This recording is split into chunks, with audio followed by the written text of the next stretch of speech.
So today you and I are going to see, is the shop and deliver on Walmart Spark worth it? And I already accepted one. Take a look here. First basic offer on Spark. Now here's the thing, I'm like 30 minutes from the closest Walmart here in Pittsburgh. So I'm driving down to the Walmart right now. I got 30 minutes. But look at the offer, $18.40, 6 miles. It seems really good. It's one drop off. It says, hey, it's only gonna take 16 minutes. But that's 16 minutes from the Walmart to the drop off. Medium-sized order for 28 items, 56 total units. So I'm gonna have a couple of bags here, and I'm betting what, 28 minutes? If you pull one item per minute, it's a half an hour basically. It's probably gonna be less than that. Let's say 21 minutes shop time. I'm gonna time it, by the way, as well. All right, folks, after like 30 minutes, welcome to the Bethel Park this time, Walmart. Now it's different though. I'm not going to the pickup spot, so I'm gonna park just in a regular spot because I gotta go in there. I'm gonna be doing some shopping, so let's go this way instead. I can park really anywhere. Let's just park first one we can find, basically.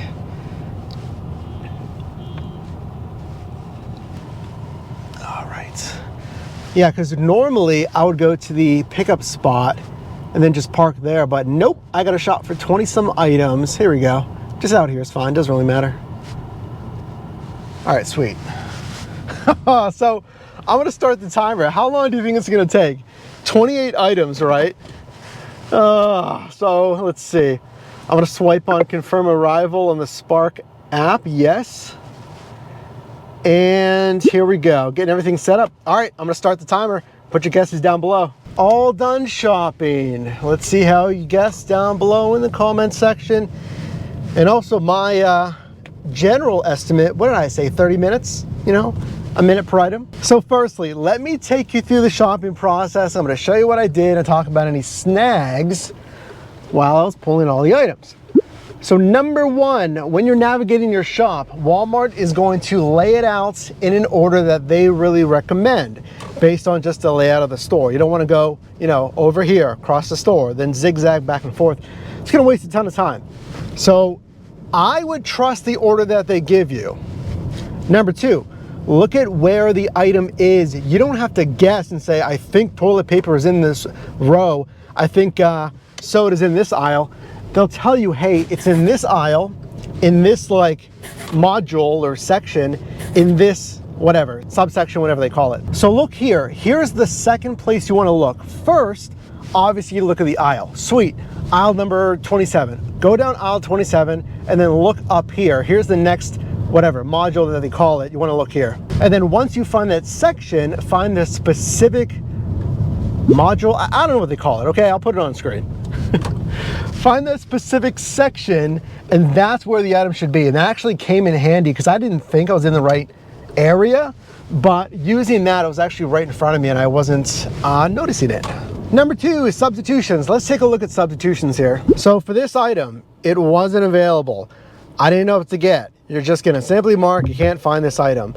So if there's a substitution that's already preloaded in there, it's gonna pop up. Makes it super easy. This is how I feel grocery shopping apps should be. But understandably, if the customer hasn't preloaded something in there, then you're gonna have to either choose a substitution yourself or contact the customer. I don't blame you either way. If you contact the customer or if you say, hey, I gotta keep rolling. Now here's the thing, if you have to make a substitution, as soon as you set in that substitution, the customer is going to be notified. So you're still in essence gonna contact the customer that says, hey, I couldn't find this, I'm substituting with this. If they don't want that, it's gonna let you know. So for instance, I did that with the deli cheese actually at the service counter. So they didn't have the Land O'Lakes yellow American, so I just substituted the white American. Why did I do that instead of contacting the customer? Number one, there was a customer waiting behind me. So what are you gonna do? You're gonna have to step out of line. Imagine that's just one person. Imagine like 3, 4 people waiting.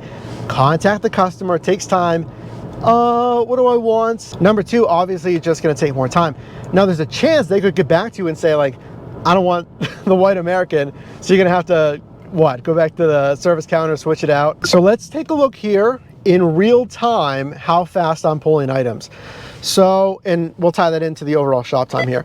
So I was going as fast as I could without running around looking like a crazy person, okay? I was going aisle to aisle, and there was really minimal or no guessing because it said, next aisle is the next one over. Next aisle is 2 aisles over. It tells you the aisle numbers. But let's talk about the checkout process. This time, like last time, I had a cart review. So an associate's gonna come over, they're just gonna scan 3 random items just to basically double check there. Now you do have to bag it as well, so it's gonna take more time there. All in all, starting the timer from when I crossed the doors into the Walmart, shopping for 28 items, like 50 some units, I had a couple of substitutions, a couple of hang-ups, no real navigation problems, just like item availability stuff. Going to the checkout, cart check, bagging the items. I was just double kind of checked with the greeter at the door. Finally out the doors, 37 minutes. Now, obviously there's my long commute down to the Walmart initially. We always kind of ignore that because I'm really far from a Walmart. You might be a lot closer. You might be like 5 or 8 minutes away, but you know, consider that as well. But there's time, of course, to the Walmart. There's time shopping at the Walmart. And now, Mike, how long are you driving to the customer? And then it's finally done. So remember, I told you this order was only gonna take what? Oh, like 16 minutes? No. Shop and delivers are not just gonna take 15 or so minutes. Wow, Mike, you might be thinking, that's quite the trip. I sure don't want to do shop and deliver. Well, guess what? There's more, folks. I accepted another one because like I feel like it has to be at least 2 to be like a real, at least mini shift, right? So $13.31. It's not even a really great dollars to mile ratio, 8.5 miles. I'm more so curious. We're testing the shop and deliver. How's the shopping gonna be? And this time it's only 9 items. I'll take it, 9 items. And here's something that I would do on Spark that I really wouldn't do as much on other apps. Remember, Spark, in my opinion, falls under the classification of centrally based warehouses, which means you gotta come back to a centrally based location. Like Flex, if you have, let's say, package returns, GoPuff every time for their warehouse, and here it's either a Walmart, a Sam's, or a participating location. So in this one, for instance, as soon as I finished, I started heading back immediately because it makes no sense to really sit in your current location because you're gonna have to come back anyway. Hopefully this is starting to build a picture of what Spark is like, not only on shop and deliver, but just in general, because you always have to come back. Imagine you finish, you gotta come back to a Walmart, a Sam's, or another location. All right, welcome back to the West Mifflin Walmart. Yet again, folks, that timer starts as soon as I cross the line of the doors, 9 items. So last time it was a little over a minute. Yeah, with everything included. So I'm gonna guess 14 minutes of shop time. Put your guesses down below. All right, done with shop number 2. How long did it take for 9 items? It took about 15 minutes. Yeah, I forgot to start the timer, sorry, but yeah, it took about 15 minutes. Something really interesting happened at checkout. Let me know if this has ever happened to you. Shopping process is easy enough. So I go to the checkouts and it says, go to self-checkout, does it not? And you scan the QR code, boom, done, very nice. And then I start to bag the items. An associate comes up to me and she says, excuse me, are you doing Walmart Spark? I'm like, yeah, I'm doing Spark. She said, all Spark drivers need to use paper bags and it's located over here if you'll follow me. I'm like, what? Like, I've never done that. So I just follow her and she's like, okay, it's gonna be right here in the money center, and there's a table with like a little tablecloth on it, and it's just paper bags. It would be great if it said Spark drivers load items here, just, you know, a table of paper bags. And she's like, yeah, they pay for the paper bags. Whenever you scan your code, does it not ask you how many bags that they're using? I'm like, no. And my screen was already clicked through. Like, it said scan QR code, and then it said you're all set. And then I just bagged the items. It didn't say how many bags are you using.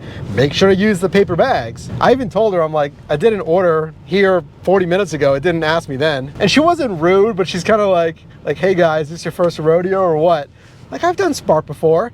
Has it asked you to denote the number of bags, and are you supposed to only use the paper bags? Which is fine, doesn't matter to me, as long as it would be communicated in the app. So just doing shop and deliver, how did the numbers actually turn out? And of course, did it make any sense? I'm gonna hide over here, by the way. I got a sty. I'm sure you don't want to see that. Tonight's shift, 5:30 p.m. until 8:30 p.m. It seems like I was just doing so much driving, the deliveries, and then a big chunk of that is just shopping. So total gross revenue, $35.92, just shy of $12 per hour. Not good. I did 2 deliveries. The 2 tips we'll assume are pending. It takes a little bit of time to settle on Walmart Spark, but I did get $6 in cash. Check it out. That's kind of rare. Business miles. Now this actually accounts for driving from my apartment down to that Walmart 30 minutes and then making the deliveries, back to the Walmart and then ultimately finishing the last delivery. So there's a lot of miles there, 29.5 business miles, and that kind of translates in that lower pay per mile of $1.22. Based on those business miles, I get a tax deduction of $19.32. So I stand firm. I am not a fan of shop and deliver, and that holds true for a Walmart Spark as well.